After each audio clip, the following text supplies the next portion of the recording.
Those of you who don't know, Jimmy Wales is the founder of Wikipedia. And if you don't know what Wikipedia is, you probably shouldn't be at this conference. Jimmy, please have a seat.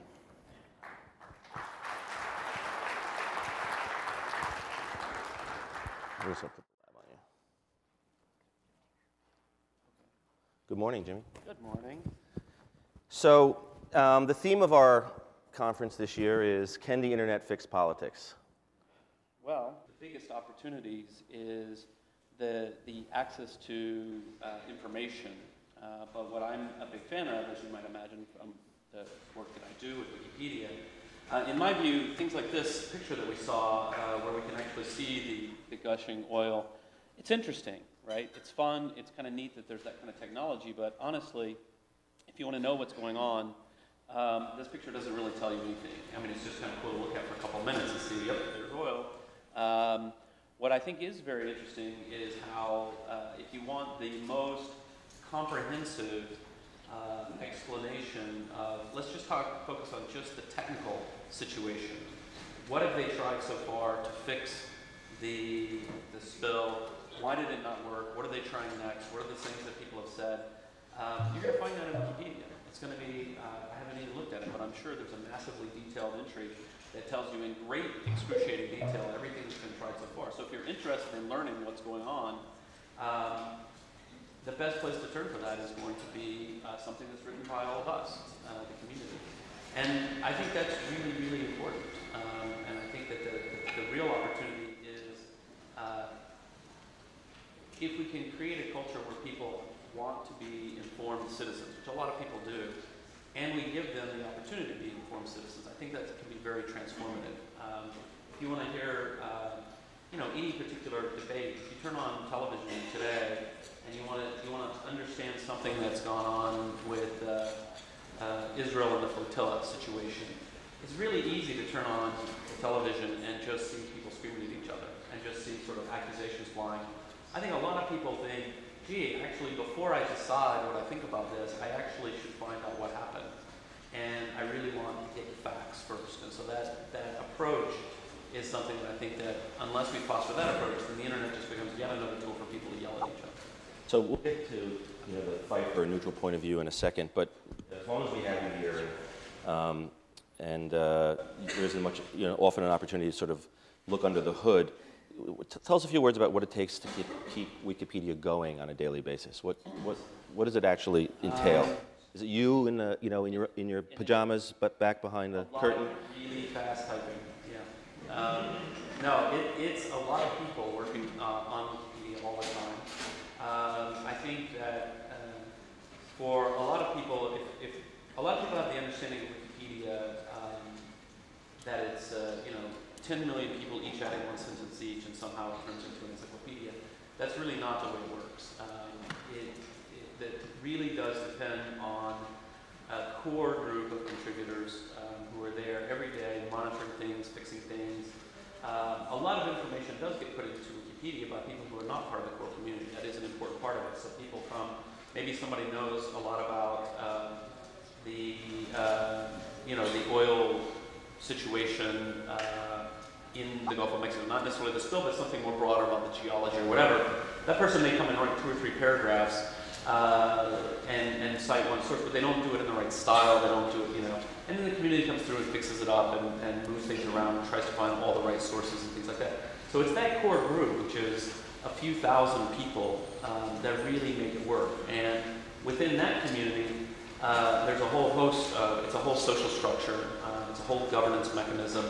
It's not enforced by the software, it's very human. So people make decisions, people do various things. Yet another microphone. It's the way I view the governance of Wikipedia is that what you really want out of community governance is something very similar to what you want from a good municipal government. Meaning, you've got some sense of order, you've got some rules, but not so many rules that everything you do is dictated. You want to be able to have a healthy culture of dissent and debate. So you shouldn't be, you shouldn't get banned from Wikipedia for disagreeing with someone or disagreeing with me, anything like that. At the same time, you don't want to have a situation where people come into Wikipedia for the first time and they're just yelled at and mocked. There are standards of behavior, and it's not okay to behave in a certain way. So finding that balance between not having a police state and not having anarchy is really the key. You really do need healthy democratic institutions within Wikipedia to make it successful for the same reasons we need it in society. Well, democratic institutions also have press, and I've noticed that there's something called Wikipedia Signpost, which is a newspaper for Wikipedia. So why does Wikipedia need a newspaper? So the Wikipedia Signpost is a community project where people put together news about Wikipedia, sometimes things from the mainstream press, just to sort of make sure that all the volunteers know, some Fox News printed this story about Wikipedia, but often it's internal news, things that are happening within the community, and the reason is, we have a few thousand really active volunteers. We have other people who are less active. They're not there every single day. We've got all these different people who want to know what's going on inside the community so that we keep up to date with the latest, changes of policy or things like that. So let's talk a little bit about that community and transparency. At last year's PdF conference, David Weinberger said that transparency is the new objectivity. So how important is transparency to the Wikipedia's functioning culture? So it's very important, and of course, for every entry in Wikipedia, you can click on the History tab and go and see all of the previous versions. Every sort of, vandalism, all that kind of stuff. The only things that do get hidden from public view are real-world violations, privacy violations. So, sometimes teenagers go and put somebody else's phone number and says, call this person or whatever. We will remove those kinds of things. But in terms of the actual serious discussion and debate, it's all there. It's all in the history, and people can do it. And that's been really, really important so that you can come to understand, if you're really interested, who wrote this, why did they write it this way. You go on the discussion page, and normally that's as interesting as the article or anything controversial. And the fact that it's all there and very public has been very, very important. One of the things that our community believes or is trying to investigate is whether or not all this connectedness, all the 9 billion people by the year 2015 having cell phones, that a new kind of governance structure for humanity is going to result. That we are going to figure out new ways to solve problems, and we're going to challenge the existing governance systems that we have in various political systems and other hierarchies. And so as Wikipedia is a metaphor for a community of governance around a goal for achieving a neutral point of view, do you see parallels? Do you actually agree that as time goes on, as more people are connected, that the existing power structures will be challenged by the notion of community governance as opposed to hierarchical governance? Yeah, I do, with some reservations. I think it's really easy to talk about things in a sort of a utopian fashion and get ahead of ourselves and make predictions that we don't really have evidence for, speculative predictions that are going to turn out to be wrong. At the same time, there is no question that there is something fundamentally different about the way people can come together and organize themselves in an era where it's so easy to reach out, so easy to form a mailing list, so easy to start a wiki, to do all of these things. This means that people are going to be doing different kinds of things. Now, how does that impact traditional governance structures? I think it's really early to say for sure. Certainly, one of the things when we talk about transparency, for example, Larry Lessig wrote a really fascinating article recently kind of against transparency. I don't want to overstate what he had to say, but it was a bit provocative. And his point was, we do want transparency. Transparency is an important value in government. At the same time, it is not always completely healthy that absolutely every single thing that a politician says or does is public. It makes it very difficult to conduct normal routine business. And so now that we have this technology that makes it easier in a certain sense for everything to be very, very transparent, we actually are faced with new questions about where do we want to draw those lines. How do you decide this? I mean, just to give one example that's not about monitoring politicians, but in Florida, and I think in most states now, all of the property records are online. So you can look and see how much everybody paid for their house. Now that, I absolutely think that should be public information. But in the past, what we meant by it being public information meant if you really wanted to, you could go down to the courthouse and look it up. And that was fine. It's important for transparency in the real estate pricing and all this sort of things that people can go and look it up. It's a completely different animal when you realize that same information, everybody can see what everybody paid for each other's houses. Is that a bad thing or a good thing? I don't know. My point is it's very different. This idea that if I want to, it takes me 5 seconds to find out what you paid for your house. And there's a lot of areas like that where information that was previously legally public, but essentially private because it was a lot of work to go and get it, is now becoming public. It's interesting. So this actually might be a good point to mention this. Last year at this conference, I called for the creation of a new law called the Public Online Information Act, which would essentially redefine the term public in federal law so that anytime something is required to be public, it can only be considered public if it's machine readable and searchable online. That bill actually was introduced by Steve Israel and just recently into the Senate by John Tester, and it's making its way through Congress, and hopefully there'll be some hearings, and we're hoping that that will at least start a conversation about it. But it's inevitable that this kind of thinking, this law, or some law like this is going to come to pass, and that our idea of transparency in the public realm might be different in relation to information as opposed to gotcha politics, where some politician is caught saying something or doing something that surprises people in some way or embarrasses them. Most people think of transparency in those terms. Right. But don't we all agree that access to information, public information, that the public realm is actually not being able to go down to the office and looking in a file cabinet and finding someone's property records, but actually being able to access it online, on your mobile device, anywhere in the world at any given time? Yeah, I mean, I think if a certain information is to be public, that's what it means to be public, particularly in this era. I guess I would say that some of the things that we've thought of as being okay to be public in the past, we may not think should be public anymore. I think that's a really interesting kind of puzzle. Just another type of example is, again in Florida, the sex offender database is all online. I support this. I think this is a good idea. Some people were concerned, would it lead to persecution and things. It seems to have been okay. At the same time, when I go and I look at it, I went to look at it, I was going to buy a house, I wanted to make sure there weren't any freaks living next door. And you sort of realize, gee, there's a lot of people in there, and there's a lot of information in there, and it's not all about pedophiles molesting 5-year-olds, things you might be concerned about. It's sometimes, the guy is 58 years old now. When he was 21, he got arrested for sexual battery and received a suspended, it's whatever, it happened 30 years ago, he got drunk in a bar and did something idiotic. It's not clear to me that that kind of information needs to be that public.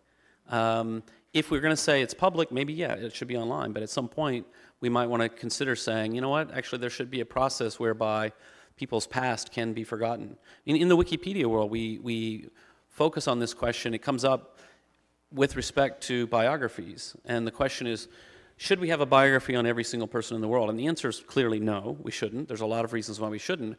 One of the reasons is there verifiable information? But suppose we have verifiable information, and we know, for example, that this particular person was in the newspaper twice. Once he was arrested for holding up a liquor store. Second, he was in the paper a second time when he was convicted.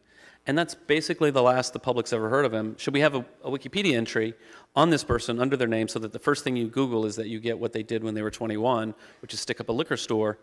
And I think the answer to that is probably no. Like, that's really not fair. We don't want that. We don't want to say, here's your encyclopedic history of the world, and here's what this person is, because that's not a real biography. It's one bizarre public incident in a whole person's context of their life, and so we would just say we would rather not have an entry about that. I think that a lot of information that is now in the public record but hidden away and gets forgotten is about to be pulled online. I don't think that's a bad thing necessarily, but I do think we need to really think hard about where do you draw those lines, and is it really a good thing that I can look up your parking tickets? So that kind of brings up the subject of media literacy, because you've got, you know, a society or a culture that lived in an economy of scarcity, scarcity of media, meaning limited amount of space in newspapers, limited amount of time on television. And they're now being, a lot of the decisions and the way people think about information is from that perspective. And now they're living in an economy of abundance where there's no limits to the amount of information and the way it gets sorted. So how do we actually train a new generation to understand how to look at information holistically and not vilify somebody because they got busted when they were in college because they did something stupid at a dorm party? You know, what can we as technology leaders do to make people realize that in the same way that people believe that the printing press would spread more lies than it would truths, and it took time for people to understand that it wouldn't, that the internet is actually a tool for good as opposed to a tool for bad? And there's a lot of arguments about that subject. Well, I mean, I think that it's, I think there's no easy answer to that. I think that young people today are significantly more media literate than we were at that age. That doesn't mean they are as media literate as we are today at our age, but they're being exposed to a lot, and they get it. They certainly can understand the difference between you know, a New York Times article and some random crazy guy's blog.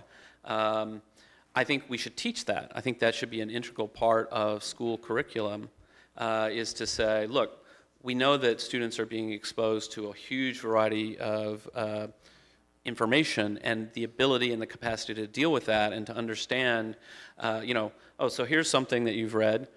Should you believe it or not? Is this true or not? What are some of the principles that we would use to evaluate that? And things that you get through experience over time, you know, extraordinary claims require extraordinary evidence. That's something, boy, you should be taught that at a very young age these days, because you're going to be exposed to some very extraordinary claims on the internet. It's very easy to find, you know, astounding claims with no evidence whatsoever, and you need to be able to say, even as a sixth grader, say, gee, you know, I don't know if that's true or not because they didn't tell me why I'm supposed to believe that.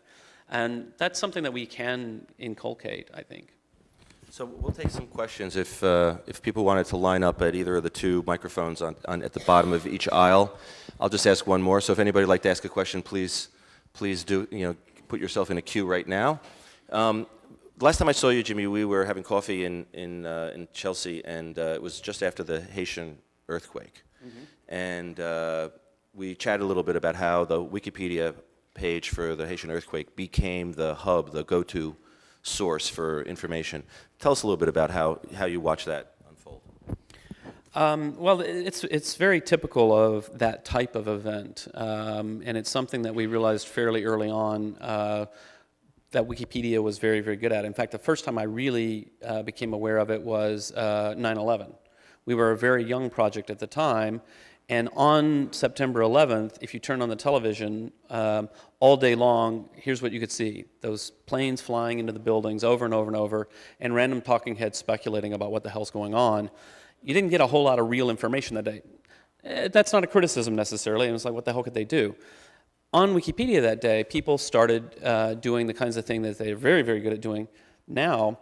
They began to write about the World Trade Center and about the architect who built it and which firms were involved in building it and which airlines were involved that day and who's the CEO. Real background information with no direct relevance.